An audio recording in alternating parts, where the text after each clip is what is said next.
Madder than everything we mad. Black rain fall when you see we not. Steel pan a beat like Trinidad. All right, so let's venture off now into Trinidad. I mean, you know, why we're here. Trinidad has risen to the ranks where we are aware of some of the Trinidad artists here and like the whole genre, but which you have been an important central figure. Right. Somehow. So just share to us, like, especially, you know, how you are a part of the origin story for Trinidad. Okay, no problem. All right. In 2017, there's an event called Chinatown. It's always in October. That's like the start of the carnival to everybody to release their new music when it comes to soca. So at that time, there was this young kid named Prince Swanny. Prince Swanny is like the future of dancehall, right?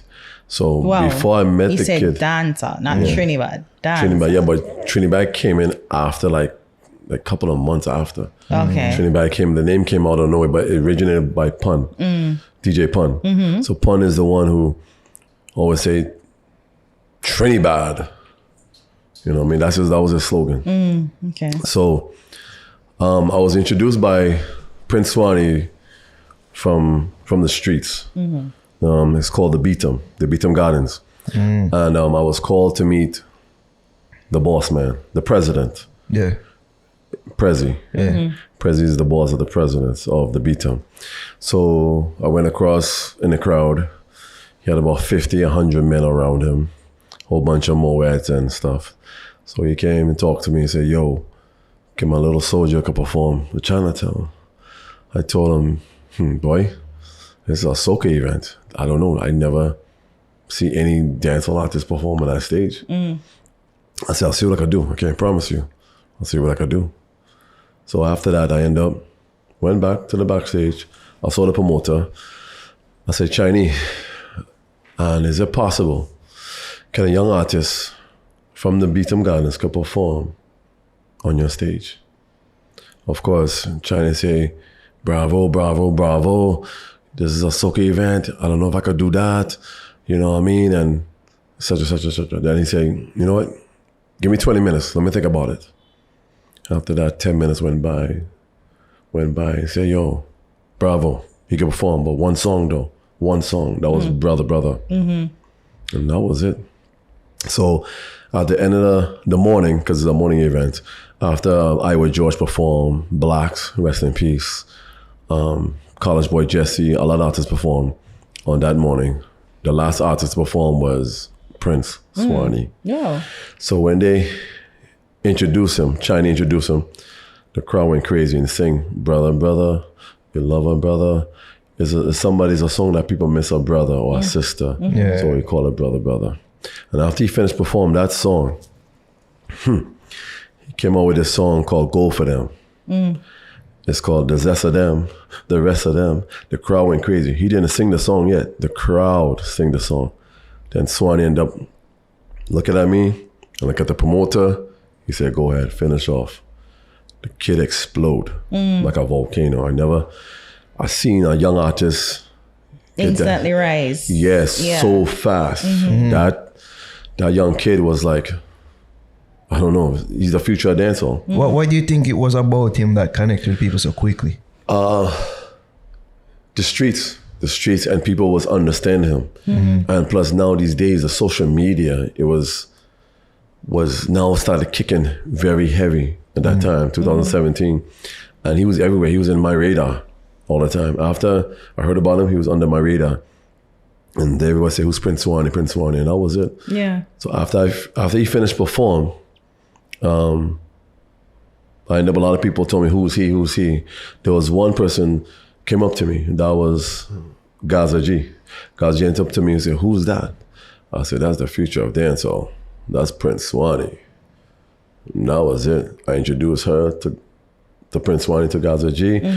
They had them linking, connect numbers, and she ended up becoming his manager. All right, we're taking a break out of this podcast to big up IENT Live/Digital. They provide digital support services for businesses, entrepreneurs, entertainers, and event coordinators, and they have been kind enough to lend us their space while we're in Trinidad. So big ups to them. All right, you can hit them up on Instagram, follow them on @IENT_live. Make sure you follow and support them. If you're in Trinidad, hit them up. This is the place to be. True all right. that. Also, it's brought to you by Trends and Deals. Follow them on Instagram at trendsanddeals_. The tag, it's there. Follow them, your number one shop for trendy lifestyle items. There we go. You heard of him like through the mixtape, or like how were you introduced? No, the streets. Yeah, okay. Boy, the streets. Because I started late on my social media. I started in 2016, so I was really more heavy into social media at that time. Then because I know it started because you said Prezi Boss. Is it Prezi Boss? Yes. And then Prezi Boss was like, oh, I have an artist. yes, correct. Okay. Yeah, that happened. Yeah, he's the one told me to introduce him. He introduced me to Prince Swanny, and I told Prince Swanny, and that was it. And he ended up performing, and that was it. So were you like his official bodyguard at one point? Or? No. I wasn't his bodyguard. No. So you were just able to connect him to the promoter yes. for the soca. So, Okay. But then after that, Gaza G did the rest of the work. So she ended up helping him, his PR, his bookings, his marketing, everything. So she ended up did everything for him. I also assisted him too, and also I was in one of his video with Giovanni. I forgot the song called, but it was him and Giovanni. I would just open the door for him and stuff like that. Then after he did the next video, I'm in it. Pablo Esco. I'm in that video also too. But the kid become enormous star, and there wasn't getting no radio airplay at the time. So when I connect him to Gaza G, his music started playing on radio. Wow. Heavy rotation. So that's when the rest of the Trinidad artists. I mean, so you're saying that pretty much you're saying that Prince Swanny was the start of the movement at Trinidad. Yes. Because initially he wasn't getting any love from especially radio. No. And I guess corporate, governmental, like it wasn't getting the support that it needed. Everybody was focused on soca. Correct. How you see that transition though from soca to Trinidad? Because we've spoken to a couple people and they're saying that soca is seasonal, but dancehall is where it's constantly on the radio. And we've been here. We hear it all the time. That is the truth. That's what everybody's saying. It's more seasonal. It's like from December to March. I mean, I don't know who structured it like that, but it should have been, soca should have been all year round. And I think it's like that right now. So, but soca's doing some work too. Yeah. Even what you just point out a while ago, I was going to point out to the people, how you're able to connect things. Like that's what you've been doing for us here. You're just connecting us to people, and it seemed like you're this connective tissue between several different aspects genres, and worlds, society, classes, spheres, like and that has happened through your bodyguard work. Yeah, it's been like that. I'm not gonna lie to you. It's been like that since I came to Trinidad. I don't know if it's because of the image, the look, the figure. But since I came to Trinidad, I'm like the plug. Daylight man, press it in a vehicle. Don't this not cause no reason. Love and gunshot with if any. My team ready never left it. Rifle boss loud, son test it. Body send a Glock, watch me clap it. An angel fall from above. She got the hips and the move and the waist and the wine when she step in front of me. She got the hips and the move and the waist and the wine when she step in front of me. The way she wine and dip.